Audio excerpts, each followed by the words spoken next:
আজই ডাউনলোড করুন আর এনজয় করুন আপনার পছন্দের শো। সুন্দরের বাবা মা তো থানায় এসেছিল। না না কাকাবাবু, আপনি কি করে জানলেন যে ওর বাবা মাই এসেছিল? বাড়ি থেকে অন্য কেউ তো আসতে পারতো, তাই না? আমাদের এই অবস্থার জন্য জানিস তো আমরা নিজেরা দায়ী। সে কতদিন আগে বিয়ে হয়ে এসেছি, কোনোদিন তো স্বামীর সম্মানটুকু আমরা কেউ পাইনি। সেটা যে একজোট হয়ে আদায় করে নেব সেটাও তো কোনদিন চেষ্টা করিনি আমরা। ছোট এত বছর ধরে একটা দিনের জন্যও তো তুই আমার আপন হয়ে উঠলি না রে। দিদি ডাকটা শুধু তোর মুখের ডাক হয়ে চিরকাল রয়ে গেল। বাহ, তা অন্যরকম কিছু কি তুমিও করেছিলে দিদি? কি করে করব বল? তুই সারাটা জীবন শুধু কথায় কথায় আমার কুদ ধরেছিস, আমাকে অপমান করেছিস, যেখানে সেখানে যেভাবে পেরেছিস অপমান করেছিস। আমি চেয়েছিলাম ছোট, আমি সত্যি চেয়েছিলাম তোকে আপন করে নিতে, কিন্তু পারলাম না রে। আমি শুনেছিলাম জানিস তো যে যায়রা নাকি বন্ধু হয় ছোট। তুই কেন সারা জীবন আমার শুধু শত্রু হয়ে রয়ে গেলি বল দেখি? বাহ, তোমার তো কথা বলার রকমই পাল্টে গেছে। নতুন নতুন শিখছো, নতুন শিখছি, সত্যি শিখছি। আমি ছোটদের থেকে শিখছি। ওই আনন্দি ও এসে শিখিয়েছে যে সত্যি সত্যি যায় বন্ধুত্ব হয়। এই ছোট, এই দেখ না, এই তো সুমনা, তনুশ্রী, আনন্দি, ওদের মধ্যে তো কত কটাকটি হয়, মন কষাকষি হয়, কিন্তু কই ওদের বন্ধুত্ব তো কোনো সময় বাঁটা পড়ে না। আরে সব কটাই তো এক। ঠিক, ওরা এক, আমরা নই। ওরা একজোট হতে পেরেছে ছোট। ওই আনন্দি আমাদেরকে শিখিয়েছে যে কি করে একজোট হয়ে স্বামীর থেকে নিজের সম্মানটুকু আদায় করে নিতে হয়। তুই সারাটা জীবন ধরে বাগাবাগি আর কাটাকাটির খেলাতে মেতে রইলি। কেন, কি করেছি আমি তোমার? তুই সত্যি জিজ্ঞেস করছিস যে তুই কি করেছিস?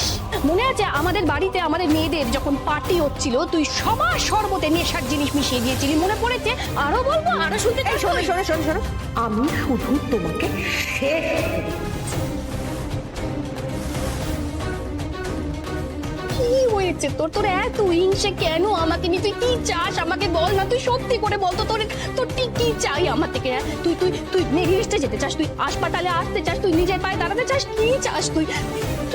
তো আয় না, আয় ছোট সুমনা করছে, তনুশ্রী করছে, তুইও আয়, তুই হাসপাতালে আয়, আমরা দুই যা মিলে না একসাথে হাসপাতাল চালাবো ছোট।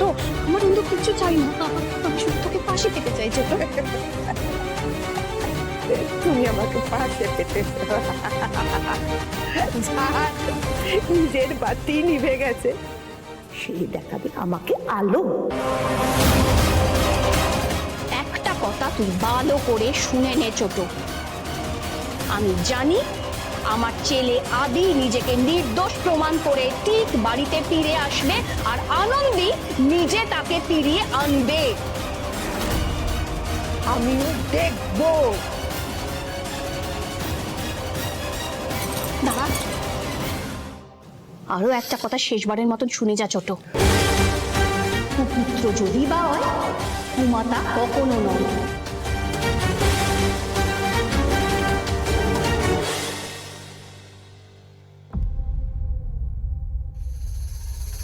আনন্দি, এই আনন্দি, এই তুই চলে এলি।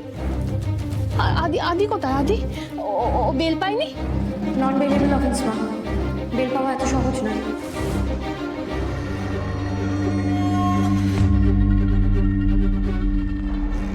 এখন নন বেলেবল, এরপর যাবজ্জীবন। আনন্দি না, এত বড় উকিল ঠিক করলাম, তাও ছেলেটাকে ছাড়াতে পারলো না। এ বাবা, আচ্ছা ঠিক আছে মা, তুমি টেনশন করো না, আমি দেখছি, ফোন করছি। কালই কোর্টে যে করে হোক ওকে ছাড়ানোর ব্যবস্থা করতে হবে। কালকে পর্যন্ত আমাদের হাতে সময় নেই কাকাবাবু। কালকে কোর্ট পর্যন্ত মানে অনেকটা সময় হয়ে যাবে। তার আগে যে সমস্ত প্রমাণগুলো সাজানো হয়েছে সেগুলো তো সবকটাই স্যারের আগেনস্টে, তাই না?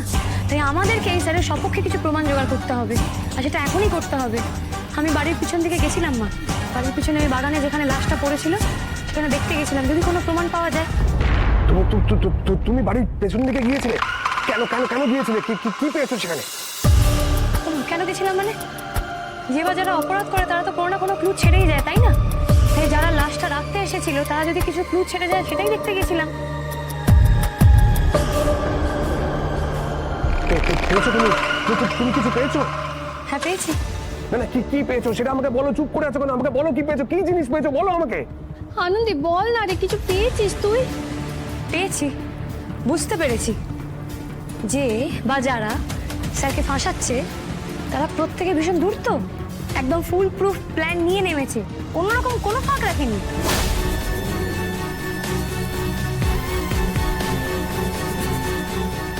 অবশ্য হ্যাঁ, আজকে কিন্তু সুন্দরের বাড়ি থেকেও লোকজন এসেছিল, তারা আবার স্যারেরও শাস্তি চায়, আমারও শাস্তি চায়। ও আনন্দি, তুই চিন্তা করিস না মা, দেখি সত্যিটা একদিন সকলের সামনে ঠিক আসবে, সবার ভুল ভেঙে যাবে। হ্যাঁ মানে দেখো মা, ওদেরও তো কোনো দোষ নেই না, ওরাও তো ওদের বাড়ির ছেলেকে হারিয়েছে। শোনো মা, পৃথিবীর সকলে না একটা ভাষাই বোঝে, আর সেটা হচ্ছে টাকা। হ্যাঁ, টাকার ভাষা। তুমি এক কাজ করো মা, তুমি সুন্দরের বাবা মাকে না একটা বড় অঙ্কের টাকা ধরিয়ে দাও, ধরিয়ে আউট অফ কোর্ট সেটেলমেন্ট করে দাও। একটা বড় অঙ্কের টাকা তোমাদের থেকে নিয়ে সুন্দরের মা বাবা তোমাদের বিরুদ্ধে বয়ান দেবে, আর আদির জেল হবে। কাকাবাবু, আউট অফ কোর্ট সেটেলমেন্ট কারা করে? যদি কেউ কোনো অন্যায় করে থাকে সেক্ষেত্রে করে থাকে, তাই তো? কিন্তু এখানে তো স্যার কোনো অন্যায় করেনি, কাজে আউট অফ কোর্ট সেটেলমেন্টের তো কথাই আসছে না। না মা, তুমি আমার কথাটা বুঝতে পারছো না। মানে কোর্টে কি হবে আমরা তো কেউ কিচ্ছু জানি না। না, জানতে হবে না। আজকে যদি ওনাকে আউট অফ কোর্ট সেটেলমেন্ট করে বাইরে বের করে আনা হয়, তাহলে সবাই বলবে লোকটা দোষ করেছিল, টাকা দিয়ে তাকে নির্দোষ প্রমাণ করা হয়েছে, আর এই বদনাম নিয়ে উনি সারা জীবন থাকতে পারবেন। আপনার মতো মানুষের কাছ থেকে তো আমি এটা এক্সপেক্ট করি না কাকাবাবু। আপনি দয়া করে না আউট অফ কোর্ট সেটেলমেন্টের কথা বলবেন না, আমাদের অন্য কোনো উপায় ভাবতে হবে। আনন্দি, তুই কি উপায় ভেবেছিস একটু বল না। আমি জানি না মা, আমি শুধু এইটুকু জানি যে আমাদের হাতে আর 8 ঘন্টা সময় আছে। শোনো মা, আমাদের এখন না আদিকে নিয়ে ভাবতে হবে, ওসব নৈতিকতা ফৈতিকতা নিয়ে ভাবলে হবে না। আর তাছাড়া সুন্দরের বাবা মা তো থানায় এসেছিল। না না কাকাবাবু, আপনি কি করে জানলেন যে ওর বাবা মাই এসেছিল? বাড়ি থেকে অন্য কেউ তো আসতে পারতো, তাই না? এই মেয়ে পদে পদে জেরা করছে, কাউকে ছাড়ছে না। কাকে বিশ্বাস করে কাকে অবিশ্বাস করে কিছুই বোঝা যাচ্ছে না। কি মেয়ে রে ভাই। না না মা, তুমিই তো বলেছিলে সুন্দরের বাবা মা আছে। না তুমি তো না। ও সেদিনকে সুন্দর এই বাড়িতে এসে বলেছিল তো যে ওর বাবা মা আছে, তুমি তাদের সঙ্গে দেখা করতে গিয়েছিলে। তো এরকম অবস্থায় ওর বাবা মা আসবে, সেটাই তো স্বাভাবিক। আর সত্যি মা, তুমি না সন্দেহ করতে করতে এমন একটা জায়গায় চলে গেছো যে তুমি এই বুড়ো লোকটাকেও ছাড়ছো না, আমাকেও তুমি সন্দেহ করছো। কিছু মনে করবেন না কাকাবাবু, আমার এই অবস্থাতে না মাথা ঠিক নেই, প্লিজ। হ্যাঁ মা, ওপরে চলো, আমি দেখছি কি করা যায়। চলো ওপরে চলো, এখানে থাকতে হবে না, চলো চলো। আনন্দী বেঁচে থাকলে আমি ঠিক ধরা পড়ে যাব, তাই আনন্দীকেও সরাতে হবে।